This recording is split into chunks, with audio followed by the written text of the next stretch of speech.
Chapter number 18 અઘરો દિવસ આસ્વાદ લેખ છે. વેણીભાઈ પુરોહિત તેના લેખક છે. વિદ્યાર્થી મિત્રો, 11મા ધોરણની અંદર જે તમે ગુજરાતી સેકન્ડ લેંગ્વેજનો અભ્યાસ કરો છો તેમાં આ જે ચેપ્ટર છે 18મું, એમાં એક શબ્દ તમે સાથે વાંચો છો, આસ્વાદ લેખ. આસ્વાદ લેખ એટલે શું? અહીંયા વેણીભાઈ પુરોહિતે કવિ દયારામ, ગુજરાતી ભાષા સાહિત્યના ખ્યાતનામ કવિઓમાંના એક દયારામ વિશે એમનું એક કાવ્ય લીધું છે અને એ કાવ્યની સાથે સાથે એ દયારામ નો પરિચય એક આસ્વાદ લેખ પણ આપ્યો છે. બહુ જ સરળ ભાષામાં કહી શકાય એવી રીતે અહીંયા તમે પેજ નંબર 8080 ઉપર ઝડપથી આવી જશો ટેક્સ્ટ બુક લઈને. સૌથી પહેલા આપણે વેણીભાઈ પુરોહિતનો પરિચય મેળવીએ. જન્મ જામનગર જિલ્લાના જામખંભાળિયામાં થયો. પિતાનું નામ જમનાદાસ, માતાનું નામ ગુલાબબહેન. તેઓ સંત ખુરશીદાસના ઉપનામે પણ લખતા.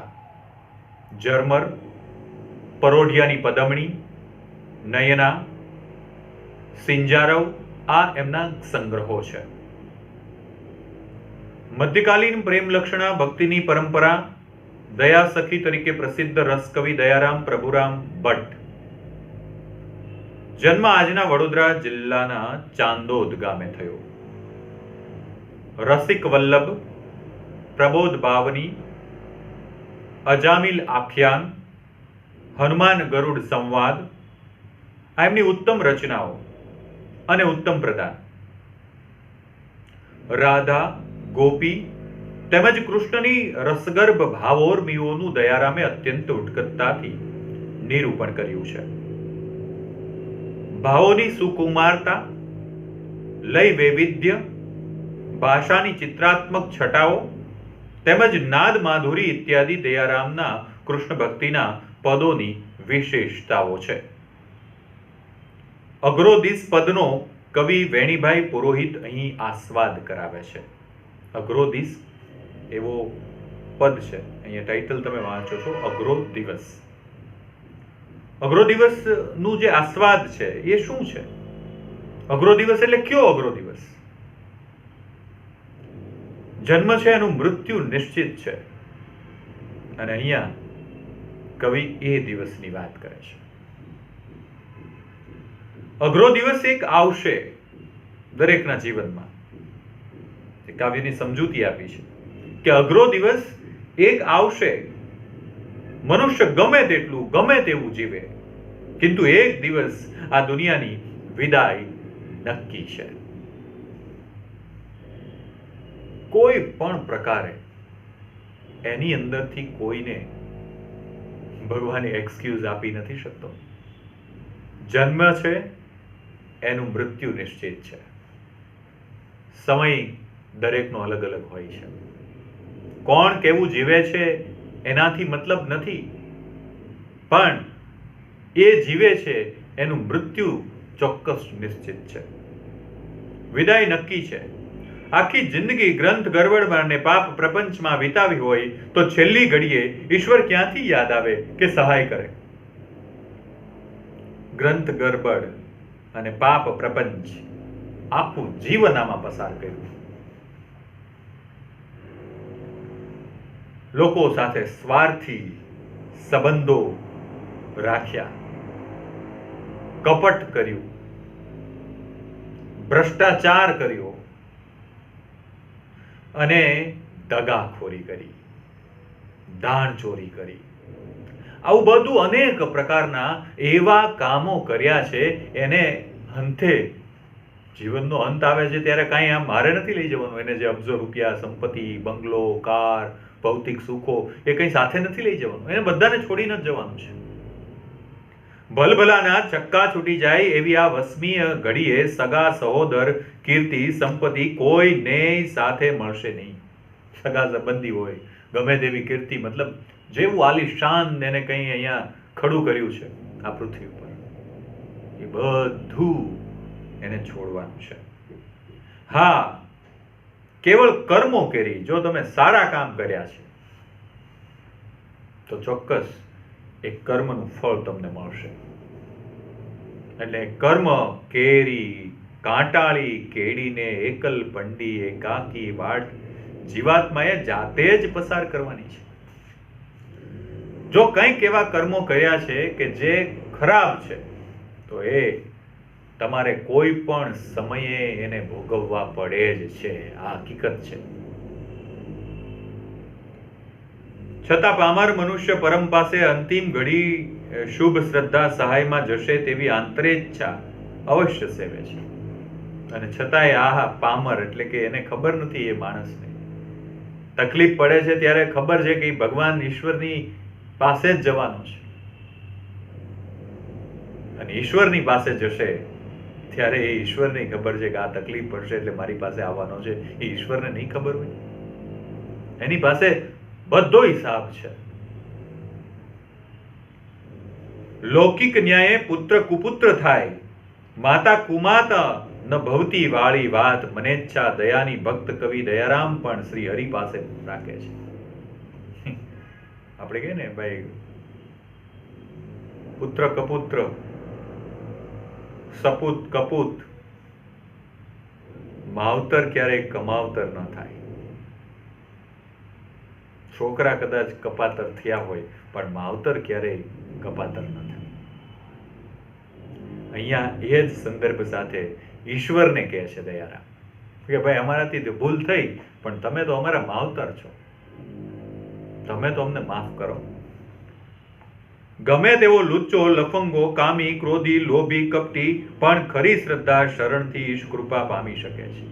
ગમે તેવો વ્યક્તિ જો સાચી શ્રદ્ધાથી એક વખત ઈશ્વર પાસે જાય તો ઈશ્વર ચોક્કસ એને માફ કરી દે છે.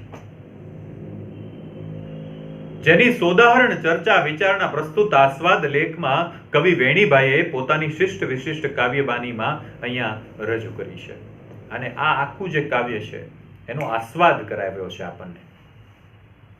એ કાવ્યનો જે ટેસ્ટ છે, કાવ્યનો જે ભાવ છે, એ વેણુભાઈએ એ કાવ્યનો ભાવ આપણને સમજાવ્યો છે. આસ્વાદ કરાવવું, એનો સ્વાદ આપણને ચખાડ્યો છે કે શું કવિ એ કાવ્યમાં કહે છે. દયારામ કાવ્ય છે. અઘરો દિવસ આવશે અલબેલા શ્રીજી, શ્રીજી કૃષ્ણ હરિ ભગવાન, અલબેલો એ દિવસ આવવાનો છે. એક દિવસ અઘરો દિવસ આવશે, અને અઘરો દિવસ એટલે એ મૃત્યુ. ત્યાં શુદ્ધ લેજો મારી અલબેલા શ્રીજી. શુદ્ધ, ત્યાં શુદ્ધ એટલે શું? ત્યાં શુદ્ધ મતલબ ત્યાં સુધી. અઘરો દિવસ આવશે એક દિવસ, મને ખબર છે, પણ પ્રભુ તમે એ અઘરો દિવસ આવે ત્યાં સુધી મારી સંભાળ લેશો, મારી કાળજી લેશો. શ્રીજી મતલબ ભગવાન. તે વેળા સગાવાલા સૌ રહેશે અળગા.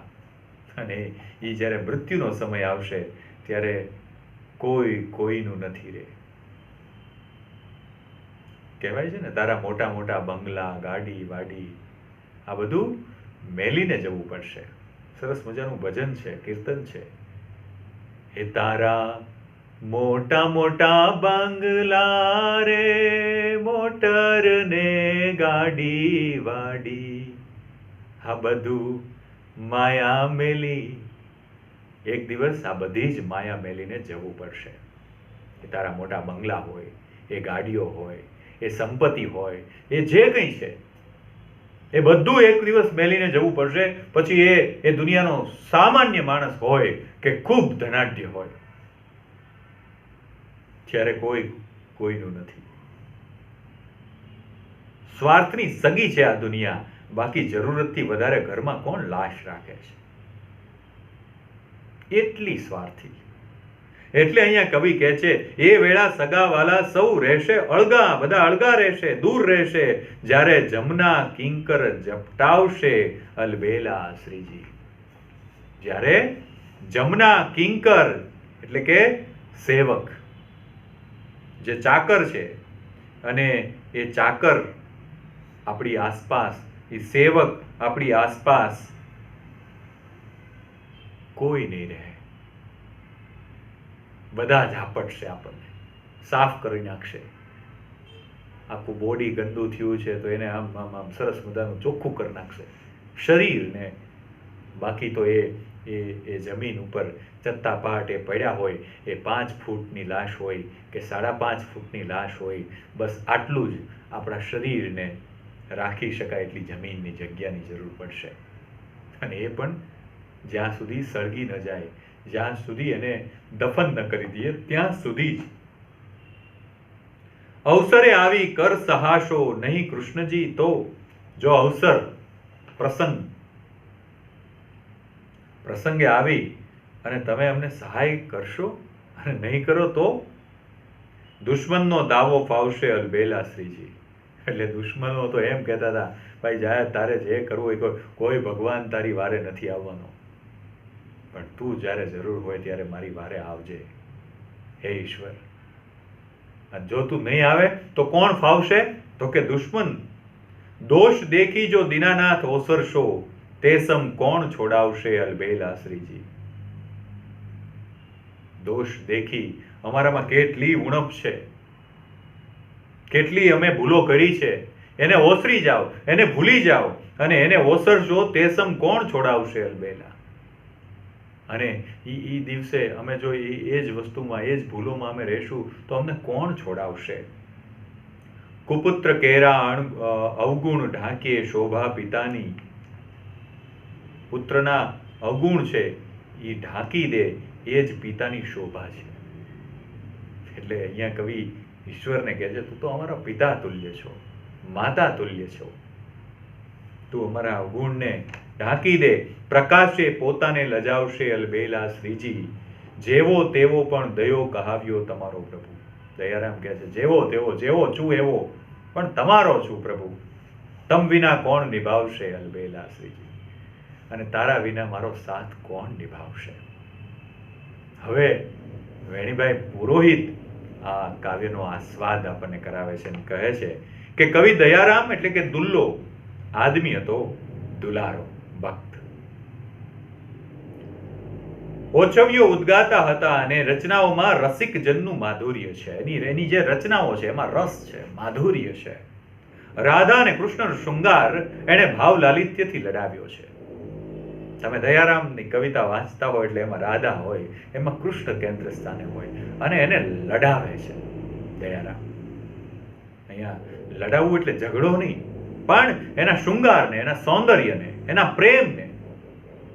એની બાનીમાં હવેલી સંગીતનો હિંચકો છે. એની બાની, એની વાણી દયારામને તમે સાંભળો, દયારામને તમે વાંચો એટલે ત્યાં હવેલી સંગીત આપોઆપ તમને તાદૃશ્ય થાય. અને છતાં પોતાની ગરીબીઓ જેટલી જ ગરવાઈથી માયામાં ફસેલા જીવને દંડોળતા આધ્યાત્મિક આલબેલ પુકારે છે. પોતાની ગરીબાઈ અને છતાંય માયાથી દૂર રાખી. આવું એના કાવ્યોમાં કંઈક ને કંઈક તમે અનુભવી શકો. જે પ્રસ્તુત કાવ્યમાં પણ આ જ વાત કેન્દ્ર સ્થાને દયારામે કરી છે. દયારામનું જીવન નિરાધાર દશામાંથી જગદાધાર સુધી પહોંચ્યું છે. સાંસારિક નિરાધારપણું અને આધ્યાત્મિક નિજાનંદપણું તેના જીવન અને કવનને મહોરી ગયું છે. કેવું? તો કે સંસારમાં એને કોઈનો આધાર નથી દયારામને, પણ હા આધ્યાત્મિક રીતે નિજાનંદી છે. નિજ આનંદ, પોતાના આનંદમાં રચ્યો પચ્યો રહેતો એ દયારામ. વેણીભાઈ કહે છે એને સંસારની બિલકુલ પરવા નથી, પણ હા આધ્યાત્મિક રીતે નિજાનંદમાં રચ્યો પચ્યો રહે છે. એના ગીતોમાં પુષ્ટિ માર્ગીય મર્યાદી માણસના ધાર્મિક, માર્મિક, મરકરડા રોમાંચ જગાડે છે. પુષ્ટિ માર્ગી જે હવેલી સંગીત છે, એ પુષ્ટિ માર્ગી જે એક સંપ્રદાય છે, એ સંપ્રદાયનો કંઈક ને કંઈક આછેરો ઝલક એના ગીતોમાં ચોક્કસ જોવા મળે. એના જીવનમાં રાજસી પ્રકૃતિનો રંગ છે. દયારામને તમે આખો વાંચો, દયારામના દરેક કાવ્યો વાંચો, દયારામનું દરેક જે કંઈ સાહિત્યમાં એને આપ્યું છે એ તમે વાંચો. એટલે ચોક્કસ તમને દેખાય કે રાજસી પ્રકૃતિનો રંગ અને સાત્વિક પ્રકૃતિનો સંગ છે એના કવનમાં પણ આ બંનેનો સંગમ છે. અને તેથી જ એ કહે છે કે નિશ્ચયના મહેલમાં વસે મારો વાલ્મો. અને એટલે જ દયારામ કહે છે કે નિશ્ચયના મહેલમાં વસે છે મારો વાલ્મો, એટલે કે મારો શ્રી હરિ, મારો કૃષ્ણ. માનવીના નકટા, લોભી, લાલચુ, ચંચલ મનને એ પારખી ગયો છે. દયારામ ઓળખી ગયો છે કે માનવી કેટલો નકટો છે, કેટલો લાલચી છે, કેટલો પાખંડી છે. અને તેથી જ એણે એમ કહ્યું છે દયારામે કે મારું ઢણકતું ઢોર ઢણકે ને બહુ નગ્નમાં સીમ ખેતર ખડું કઈ ન મૂકે. માણસ ગમે ત્યારે એની માણસાઈ છોડી દે, કોઈ પણ સમયે. અને સીમ ખેતર ખડું કાંઈ મૂકે નહીં, લૂંટવામાં કોઈને મૂકે નહીં. ગમે તે હોય, ગમે તે પ્રોફેશનમાં હોય, પણ કોઈકને કેવી રીતે લૂંટી લેવો, પછી લૂંટવાના પ્રકાર અલગ અલગ હોય. કોઈકને મારી જોડીને લૂંટવાની વાત નથી, પણ ગમે તે રીતે કોઈને છેતરી લ્યો, એ એક લૂંટ જ છે. પછી મનને એમ કહે છે, હે મનવા શ્રી હરિ શરણે રહે છે, અવર ઉપાય નથી કઈ બીજો, કૃષ્ણ કૃષ્ણ મુખ કહે છે. બધું કરીને પાછું તોય પાછું ખેલે એમ જ કહેવાનું કે ઈશ્વર તું અમારી સાથે રહેજે. દયારામ ની જે વાણી છે, એના જે વિચારો છે, તમે અખાને વાંચ્યો હશે, અખાના કેટલાક છપ્પાઓ તમે ભણ્યા હશો, ત્યાં પણ તમને આ વસ્તુ જોવા મળશે. જીવનની યાત્રા અને યાત્રાનું જીવન બંને તેણે માણ્યા છે. જીવનની યાત્રા પણ માણી છે અને યાત્રા જીવન પણ માણ્યું છે. એમાંથી એણે પોતાનું કથન અને કવન મઠાર્યા છે. વિદ્વાનોએ તેને મધ્યકાલીન ગુજરાતી પરંપરાના છેલ્લા પ્રતિનિધિ તરીકે પેંખ્યો છે, પોખ્યો છે. મધ્યકાલીન